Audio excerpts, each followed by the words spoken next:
Start. नमस्कार. आज आपण त्रिकोण व त्रिकोणाचे प्रकार अभ्यासणार आहोत. तर त्रिकोण म्हणजे काय? तीन नैकरेषीय बिंदू रेषाखंडांनी जोडून तयार होणाऱ्या बंदिस्त आकृतीला त्रिकोण असे म्हणतात. अशा त्रिकोणाचे एकूण 6 प्रकार आहेत. त्रिकोणाचा पहिला प्रकार म्हणजे समभुज त्रिकोण. ज्या त्रिकोणाच्या तिन्ही बाजू समान लांबीच्या असतात त्याला समभुज त्रिकोण असे म्हणतात. त्रिकोणाचा पुढचा प्रकार आहे समद्विभुज त्रिकोण. समद्विभुज त्रिकोण म्हणजे काय? ज्या त्रिकोणाच्या दोन बाजू समान लांबीच्या असतात त्या त्रिकोणात समद्विभुज त्रिकोण म्हणतात. त्रिकोणाचा पुढचा प्रकार आहे विषमभुज त्रिकोण.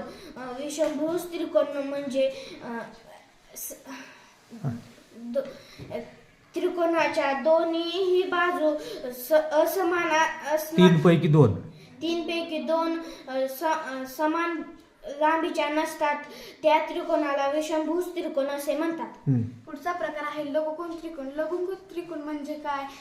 त्रिकोणाचे तिन्ही कोन लघुकोन असतात किंवा 90 अंशापेक्षा लहान कोन मापाचे असतात त्या त्रिकोणास लघुकोन त्रिकोण असे म्हणतात. कोनाचा पुढचा प्रकार आहे काटकोन त्रिकोण. काटकोन त्रिकोण म्हणजेच त्रिकोणाच्या 3 कोनांपैकी एक कोन काटकोन असतो त्या त्रिकोणाला काटकोन त्रिकोण असे म्हणतात. पुढचा प्रकार विशालकोन त्रिकोण. विशालकोन त्रिकोण म्हणजे काय? ज्या त्रिकोणाचा एक कोन विशाल कोन असतो त्या विशालकोन त्रिकोण असे म्हणतात.